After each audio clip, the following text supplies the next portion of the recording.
Muchas gracias, hermano Pastor Gustavo y su esposa Diana. Un abrazo a la distancia para todos ustedes. Que Dios les bendiga. Para mí es un privilegio siempre compartir la palabra del Señor y también una bendición muy especial, pues poder hacerlo con ustedes, personas a las que amo. Dice San Pablo que hay que predicar a tiempo y fuera de tiempo. Bueno, por circunstancias muy particulares de nuestro horario de cultos y de la distancia donde estamos ahora en relación a mi casa o mi oficina, estoy predicándoles desde mi vehículo. Así es que qué bendición que Dios nos permite, donde quiera que estemos, ahora poder conectarnos y poder predicar la palabra del Señor.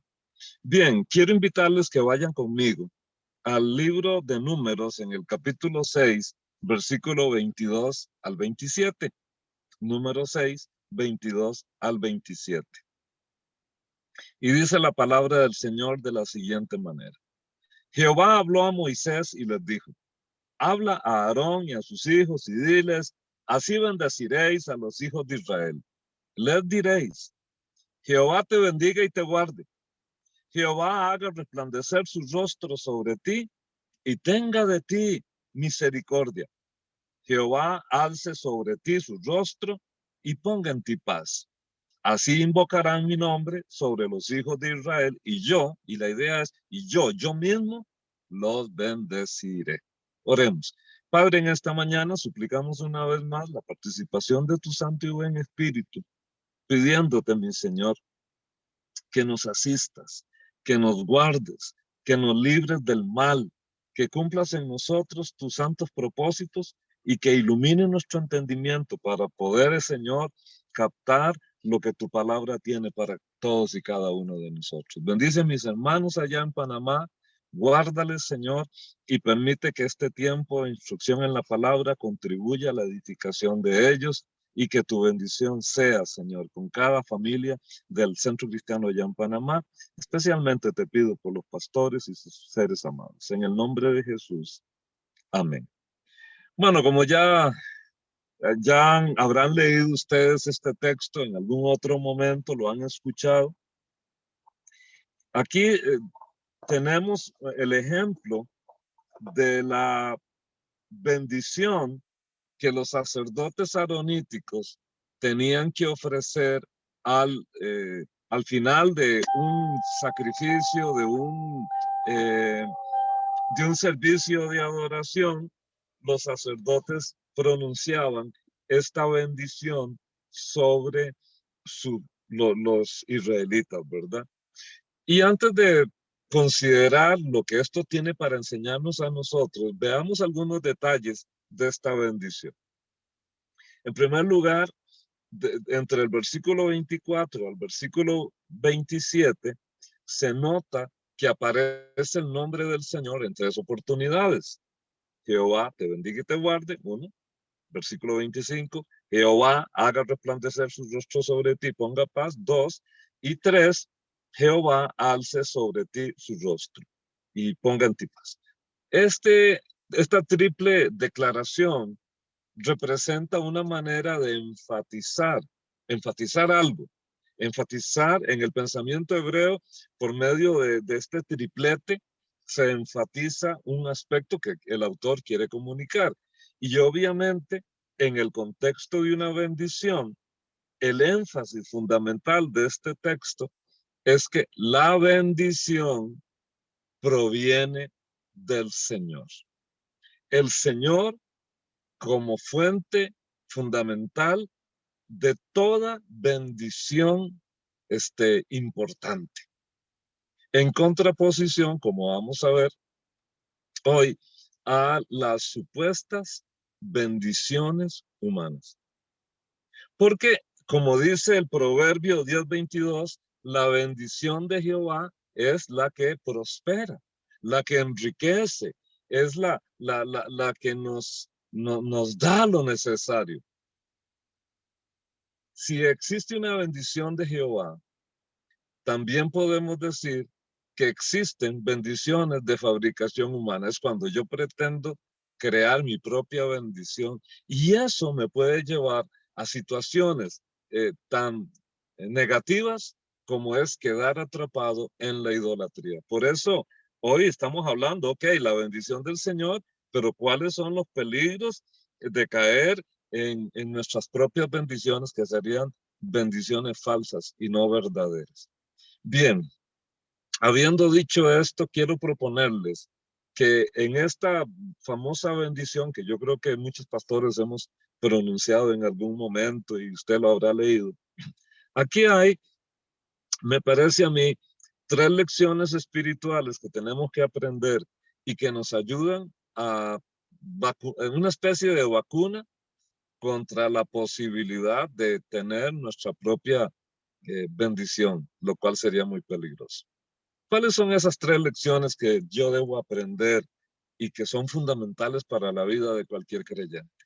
Número uno, ya lo insinué, eh, la bendición verdadera viene del Señor. Y si toda bendición verdadera viene del Señor, pues yo tengo que tener una actitud correcta en mi corazón de agradecer al Señor por sus bendiciones, por sus bendiciones. Para los que somos predicadores, para los que enseñamos la palabra del Señor, una de las bendiciones más grandes que hay, por lo menos que me llena a mí de satisfacción profunda en mi alma, en mi espíritu, es el hecho de saber que usted está predicando la palabra del Señor y que aquella palabra que Dios le dio tocó necesidades del grupo de gente al que usted le está predicando, aún sin usted tener idea de qué es lo que está pasando en esa comunidad de fe. Normalmente, un predicador conoce a sus ovejas y trata de atender las necesidades y busca la guía del Señor para dar la palabra que esa congregación necesita. Yo como pastor conozco a mis ovejas y sé las cosas que hay que tratar. Pero cuando usted va a otro lugar y lo invitan y nunca ha estado ahí y usted le ha dicho al Señor, bueno Señor, dime qué es lo que tú quieres, y el Señor pone unos pensamientos, Dios le da pasajes y usted comienza a desarrollar el tema y después usted predica ahí, cuando el pastor le dice, mire, eso que usted dijo fue, esto está pasando aquí en la iglesia. Y uno dice, bendito sea el Señor, le agradezco al Señor que use a una persona como yo y que me dé, cuando estoy preparando el tema, que me dé algo que responde a una situación que ni siquiera yo conozco. Para mí eso es una gran bendición.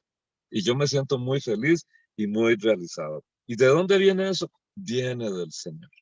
Ahora, ¿por qué el tema de la bendición que coloca a nuestro Dios, al Señor Jehová, como, como fuente de esta bendición?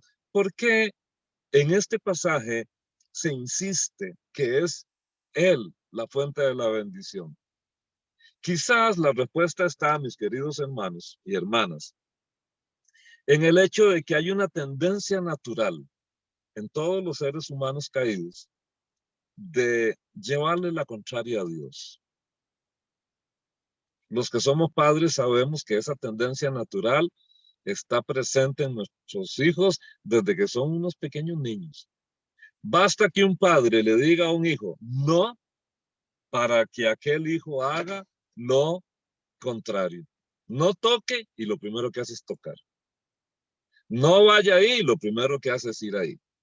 Porque hay una naturaleza caída. Mi abuela decía, es que la cabra siempre tira para el monte. Bueno, hay una naturaleza caprina en nosotros, la rebeldía, la naturaleza caída, que quiere hacer lo contrario a Dios.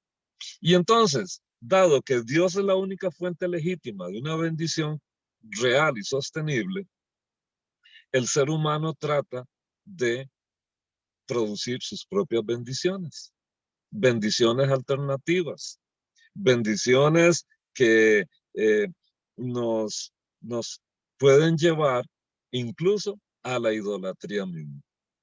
Ustedes recordarán, mis queridos hermanos, que Pablo en la carta a los Romanos, en el capítulo 1, versos 21 hasta el 23, dijo lo siguiente, leo para ustedes, que está hablando de los seres humanos, ¿verdad? Que aunque conocieron a Dios, dice Pablo, No le dieron gloria ni gracias, sino que se extraviaron en sus razonamientos y su mente ignorante quedó a oscuras. Alardeaban de sabios, pero resultaron necios. Cambiaron la gloria del Dios incorruptible por imágenes de hombres corruptibles, de aves, cuadrúpedos y de reptiles. En otras palabras, la idolatría. Hay una tendencia a sustituir, a Dios. Y al sustituir a Dios y volverse a la idolatría, también esto implica que yo puedo sustituir la bendición que viene del Señor por la que es de, como quien dice, made in Taiwán, hecha en China, hecha en Costa Rica, hecha por nosotros mismos. Y eso nos lleva de uno a otro camino a la idolatría. No hay figura más hermosa, bueno, hay varias figuras, pero una de las más hermosas y directas es la que compara la vida en el Antiguo Testamento, compara la vida y la bendición con el agua. En una zona desértica, tener agua es sumamente importante. Y para eso, los israelitas tenían que estar buscando fuentes de aguas o cavar pozos para poder encontrar el líquido que nos permite mantener nuestra vida. Jeremías en el capítulo 2, en el versículo 13, nos comunica una queja de parte del Señor. Dice Jehová en Jeremías 2:13, porque dos males ha hecho mi pueblo. Me dejaron a mí fuente de agua viva y cavaron para sí cisternas rotas que no retienen agua. Este pasaje es bien aclarado, nos clarifica de qué se trata la cosa. Porque Israel, y antes de hablar de Israel y criticarlo muy duro, pensemos en nosotros mismos que somos parecidos. Los israelitas repetidas veces abandonaban al Señor y se iban tras la idolatría. Se iban tras la idolatría. ¿Se ha dado cuenta que muchas veces nos pasa a nosotros lo mismo? Cuando se está quejando Dios aquí en Jeremías, la queja del Señor es muy sencilla. Uno, me dejaron a mí. ¿Y quién es él? Usa la metáfora, una fuente de agua fresca. Una fuente de agua fresca. Y eso es vital en el Medio Oriente. Número dos, no solo me dejan a mí, sino que me dicen, esto es lo que implica, ¿no? No te necesitamos, no te queremos, pero nos la jugamos con nosotros mismos. Vamos a hacer nuestros propios pozos. Y al hacer sus propios pozos, encontraron que eran pozos que no mantenían el agua. Cuando se hace un pozo, se excava, hasta que se llega a una profundidad de la tierra donde uno encuentra lo que se llama el nivel freático. ¿Qué es el nivel freático? Es donde encuentra las aguas subterráneas. Allá abajo, en los desiertos, realmente a poca profundidad, tampoco es que a medio metro, pero no es tanta la cosa que hay que escarbar para encontrar por lo general agüita. Ahí está. Y esa agua hay que sacarla por un pozo. Entonces, cuando se hace el hueco del pozo, había que ponerle unas piedras para dejarlo bien enchapado, las paredes del pozo, para que el pozo pudiera tener la capacidad de sostener el agua, para que la gente la fuera a sacar. Pero si un pozo no estaba bien hecho, simplemente iba a estar filtrando, entonces no podía mantener las aguas. Y esto es lo que dice aquí en Jeremías, cisternas rotas que no retienen el agua. Pues estas cisternas rotas representan las alternativas humanas que pretenden sustituir a nuestro Dios. Ahora, para que vea ustedes que esto es una cosa muy, muy seria, yo quiero que usted se pregunte, ¿qué es, qué es para usted aquello que le hace sentirse plenamente bendecido? Alguien dice, bueno, pastor, sentirme con buena salud. Otra persona diría, bueno, pastor, tener a mis hijos aquí conmigo. Otros dirían, bueno, pastor, pues tener un buen fondo de retiro ahora que ya me jubilo, tener una buen fondo de pensiones. Y otro podrá decir, no, hombre, para mí la bendición es encontrar una novia con la que casarme y tener una familia. Eso me haría a mí pleno. Generalmente los solteros dicen eso. Y algunos casados dicen, ¿y cuál es la esperanza suya? La resurrección de entre los muertos, porque ya no soporto esta vida. Obviamente está equivocado en su acercamiento. Si yo digo que lo que me da la sensación de bendición es, por ejemplo, la seguridad de tener una casa con un sistema de cámaras y vigilancia, tener un Rottweiler afuera y qué sé yo, y tener alambre con electricidad alrededor de mi casa para que nadie se meta. Si eso es lo que me da a mí la seguridad, estoy mal.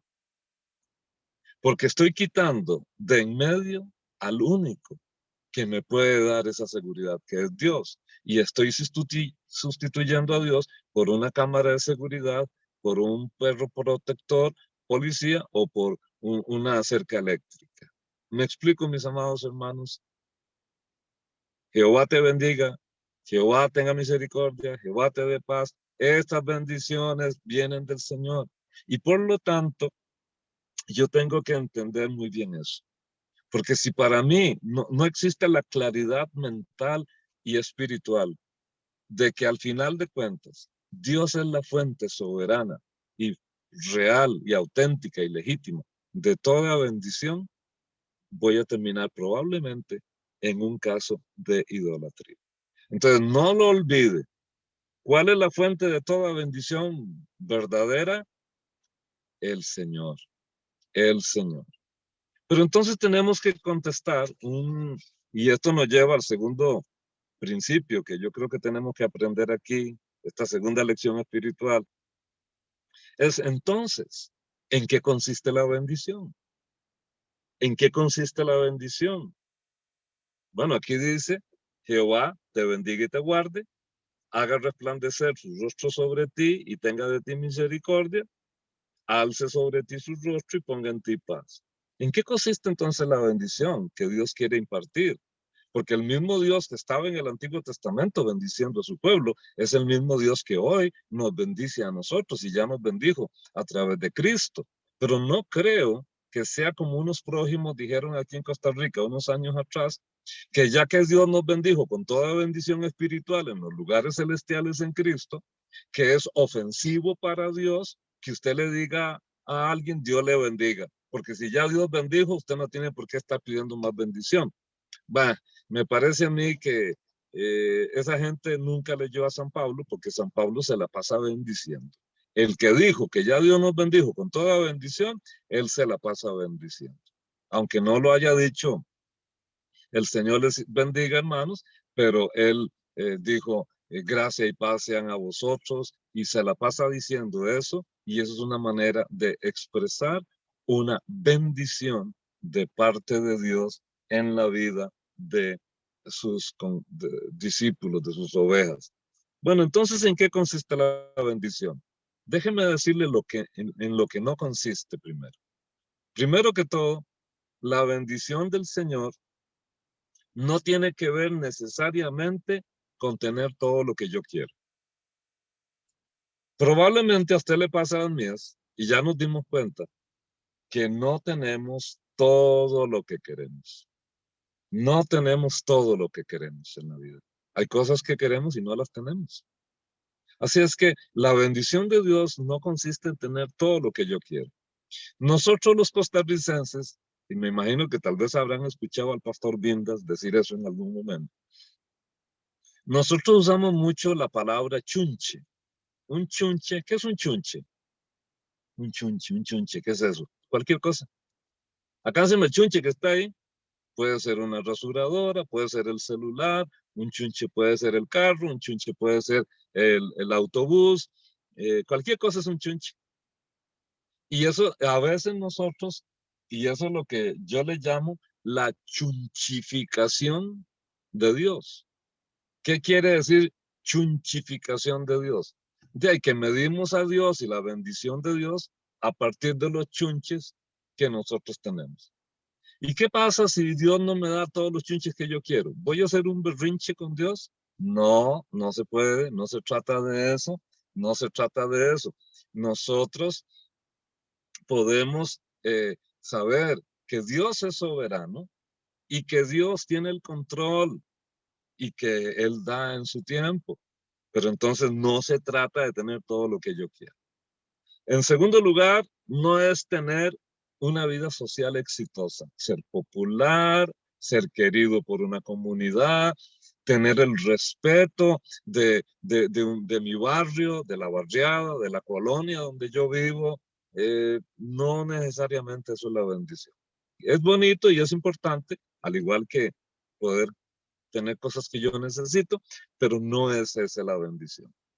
Tampoco la bendición consiste en tener éxito en el amor. Como dijo alguien, mira, es que a mí la única que me quiso fue mi mamá, porque de ahí para afuera ninguna mujer me ha querido a mí. Y ya hay otros que se jactan de que, como aquel cantante que dijo, he tenido amores con más de 1000 mujeres. Eh, bueno, eso no es éxito, ni es bendición, necesariamente. Bueno, eso no, porque ya eso es adulterio y fornicación, pero no, ahí tampoco está la bendición plena. Tampoco ser un excelente trabajador es la bendición, porque hay gente que se esfuerza mucho por ser un excelentísimo trabajador, nada más para sentirse útil, porque necesita que la gente le diga, uy, qué útil es usted. Entonces, al final del camino, todo lo que hace es para autogratificar su alma, una necesidad de aceptación. Entonces, hermanos, por ahí no está la cosa. Pero aquí este texto de la bendición sí nos dice en qué consiste esa bendición. Primero en el 24, cuando dice ahí, Jehová te bendiga y te guarde, fíjese que la palabra, el verbo bendecir, tal por el uso que se hace en el Antiguo Testamento, tiene que ver, está relacionado con el concepto de fondo de el poder ser fértil, la fertilidad, la prosperidad, tener buenas cosechas, tener ganados que se reproduzcan. eh, y a partir de ahí, en una cultura agrícola y ganadera, poder prosperar. Entonces aquí hay una declaración general de que Dios te bendiga, que Dios te pueda prosperar en todo, pero también que Dios te guarde. Y esa es la protección. Entonces aquí está dándonos una luz de que la bendición de Dios tiene el efecto de sustentar nuestra vida y de proteger nuestra vida. Pero todavía no nos dicen qué consiste la bendición. En la línea que sigue, creo que ahí es donde en el lenguaje del antiguo Medio Oriente nos aclara en qué consiste la bendición. Jehová haga resplandecer su rostro sobre ti, tenga de ti misericordia, y Jehová, en el versículo 26, alce sobre ti su rostro, vea que lo repite, y ponga en ti paz. Resplandecer el rostro y alzar el rostro es la manera de decir que Dios esté contigo. ¿En qué consiste la bendición? La bendición de Dios consiste en la presencia de Dios en tu vida. Como creyentes en Cristo Jesús, como templos del Espíritu Santo, nosotros tenemos una relación personal con el Señor. Y al tener esa relación personal con el Señor, la presencia de Dios está con nosotros, al punto que el mismo apóstol Pablo dijo que nosotros soltábamos ese olor a Cristo. El cristiano tiene olor a Cristo. El tema de los olores es interesante. Yo creo que todos sabemos que tenemos la capacidad de distinguir un buen olor o un mal olor.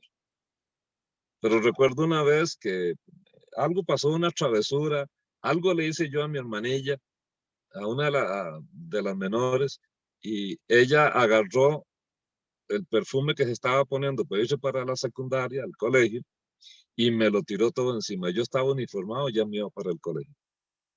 Y era en aquellos años, hace muchos, muchos, muchos años, poco más de 50 años, para que tengan una idea, ir en el bus con olor a perfume de mujer, todo mundo me volvía a ver a mí con unos ojos, vieras y con aquella vergüenza. Entonces, yo sé lo que significa andar despidiendo un olor. Bueno, ¿estamos despidiendo el olor a Cristo o estamos despidiendo un olor eh, a carnalidad, a negligencia, a impiedad, un olor a mundo? Bueno, la bendición era precisamente entonces contar con la presencia del Señor en nuestra vida. Y esta presencia de Dios en nuestra vida se expresa por medio del concepto de que Dios deje ver sobre nosotros su rostro radiante, la luz del rostro de Dios. En la Biblia, cuando leemos que Dios escondió su rostro, era una manera de decir que Dios estaba airado con su pueblo y que por lo tanto al esconder el rostro, Dios estaba direccionando su ira sobre su propio pueblo. Pero aquí cuando nos dice la bendición, el Señor alce, haga resplandecer su rostro sobre ti y el Señor alce su rostro sobre ti, está diciendo, el Señor esté contigo, el Señor te acompañe siempre, el Señor manifieste en tu vida que Él está contigo. Pero aquí, una vez más, vamos a encontrar detrás de este pensamiento la noción bíblica que nunca se resuelve porque es un misterio, de cómo la soberanía de Dios interactúa con la responsabilidad humana. Dios soberano y un humano débil, limitado, que tiene que responder delante de Dios. Ese es el misterio sin resolver. ¿Y por qué? ¿Qué tiene que ver esto con lo que le estoy diciendo? Pues simple y sencillamente que si Dios manifiesta su presencia sobre nuestras vidas, ustedes y yo también tenemos que entonces actuar de una manera que refleje esa presencia. A veces hemos tenido una mente muy limitada y hemos tal vez transmitido el concepto de que Dios solamente va a brillar en nosotros cuando estamos adorándole como asamblea, como grupo de creyentes. Pero piensen por favor, piensen por favor, en el joven que entrega su vida a Jesucristo y ese joven que entrega su vida a Jesucristo siente la vocación de estudiar leyes y se recibe como abogado. Y que en el ejercicio de su profesión ha logrado trabajar buscando la justicia para no permitir que al inocente se le acuse de lo que no cometió. Cuando este hombre hace su investigación, cuando este hombre lleva el caso y cuando este hombre está ahí litigando, como creyente que es, y al hacer las cosas rectamente, ese hombre va a brillar y la gloria de Dios se va a manifestar en él. Y entonces, este joven puede tener la convicción más profunda de que, mire, para esto fui creado yo. yo fui creado para ejercer mi ministerio como abogado y trabajar. Y aquí estoy dando la gloria de Dios. Él fue creado para eso. Y cada caso que él pueda resolver estará manifestando la gloria de Dios en él. El problema sería que él crea, oiga, yo soy un abogado tan bueno que yo soy el que lo hago. No. Todo éxito que uno pueda tener en el campo que sea, técnico, profesional, ministerial, familiar, artístico, lo que sea, siempre es reflejo de la presencia de Dios en nuestra vida. Entonces, nosotros los seres humanos tenemos que entender pues que la bendición no es una cosa, no es un chunche, no es una relación. La bendición de Dios es la presencia de Dios en nuestra vida. Entonces viene una pregunta. ¿Qué tanto estamos reflejando nosotros la presencia de Dios en nuestra vida? En tercer lugar, aquí el tercer principio que me parece a mí es bien importante aprender y rescatar, es que la bendición de Dios es expresión de la gracia de Dios. Fíjese ahí en el versículo 25, al final del versículo 25, donde dice, el Señor haga resplandecer su rostro sobre ti y tenga de ti misericordia. La palabra misericordia ahí está traduciendo, creo, una palabra que se dice gesed. El gesed de Dios es el equivalente en el Antiguo Testamento a la palabra gracia en el Nuevo Testamento. La bendición de Dios es que nos envuelve con la paz delante de Dios y la paz con la gente. Esta paz, esta bendición es totalmente por gracia. No hay nada que yo pueda merecer. Incluso a veces he actuado de una manera que demuestra todo lo contrario a lo que Dios quiere que yo haga. Sin embargo, al volverme con un corazón arrepentido a mi Dios, encuentro que el Señor tiene piedad de mí, me acoge en la comunión de su pueblo, me ayuda, me restaura y me ayuda a mantenerme totalmente unido a él. Así es que no olvidemos, hermanos, que la bendición es por la gracia, porque a veces podríamos caer como en el concepto católico, que para yo poder recibir una, la respuesta a una oración, a una petición, primero tenemos que pagarlo con oración. Siempre recuerdo, siendo niño, yo me crié con mis abuelos, y mi abuela era muy devota de Santa Rita, una estatua de una muchacha muy bonita y que parece que le fue muy mal en el matrimonio, que sufrió mucho, que tuvo muchos problemas. Entonces al final se hizo santa y Santa Rita pues era la que ayudaba a todas las personas en conflictos que no se podían resolver. Entonces mi abuela siempre decía, ok, vamos a pedir esto, pero entonces hay que hacerle una novena a Santa Rita y con Santa Rita vamos a vencer esto. Vea qué locura. Entonces usted tenía que pagar primero la novena y luego recibir el favor. O irse de rodillas hasta X santuario para recibir el favor.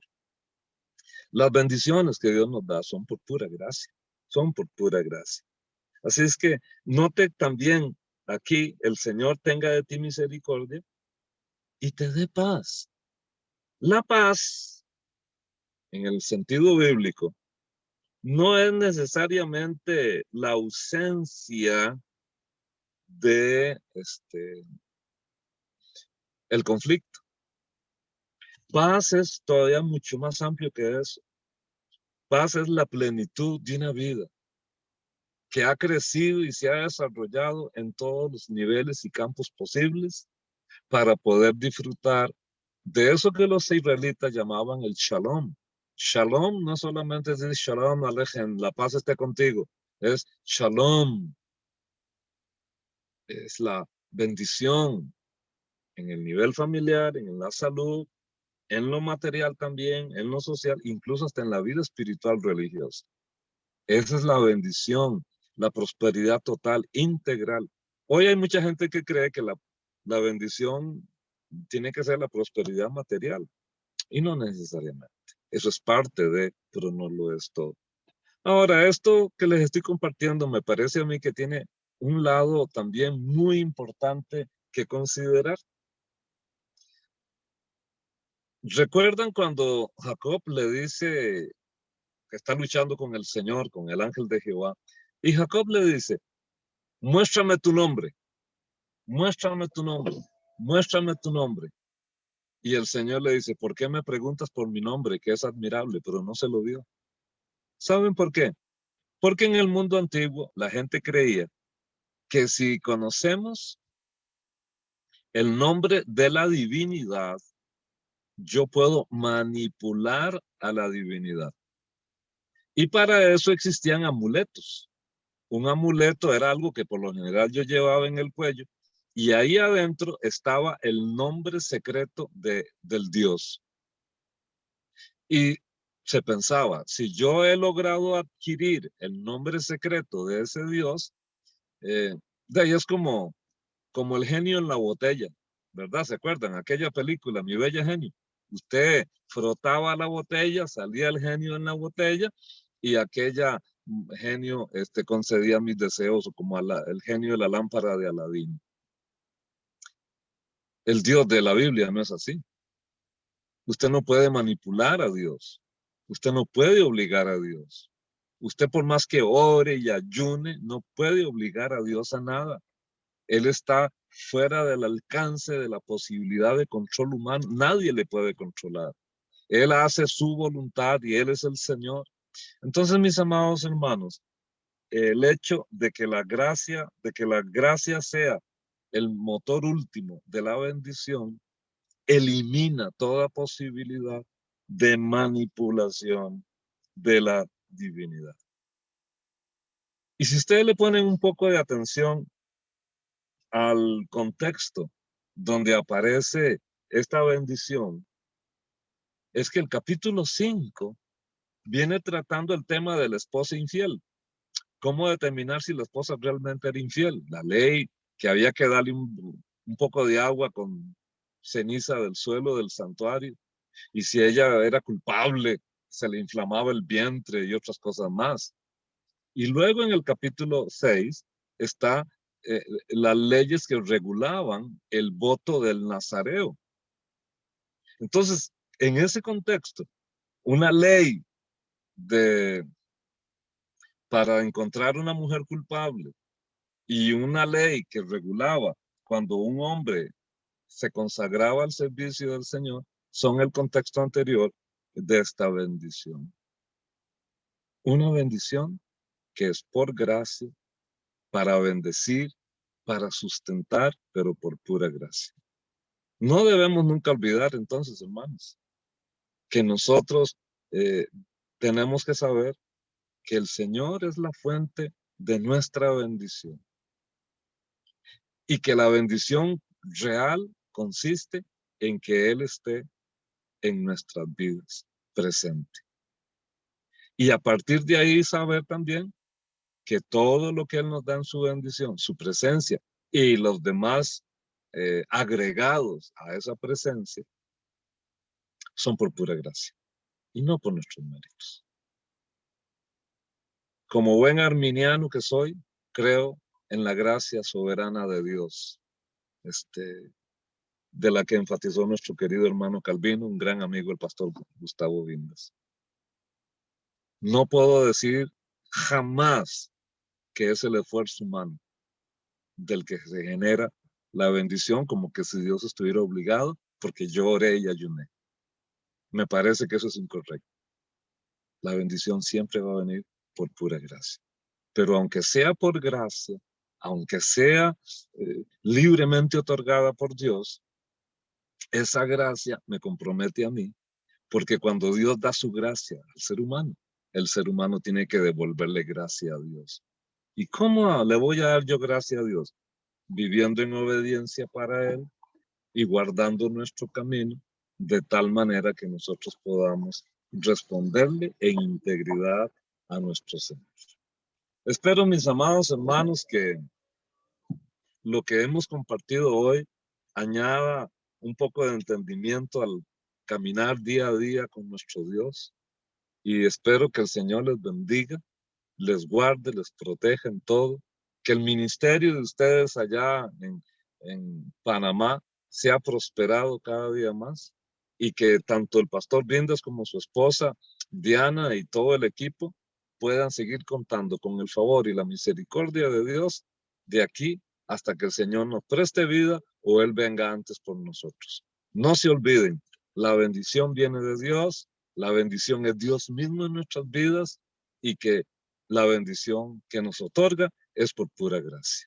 Gracias, hermanos míos, les agradezco este privilegio de escuchar unas reflexiones en torno a la palabra de Dios de parte mía y que el Señor les siga bendiciendo. Gloria a Dios y ha sido un gusto.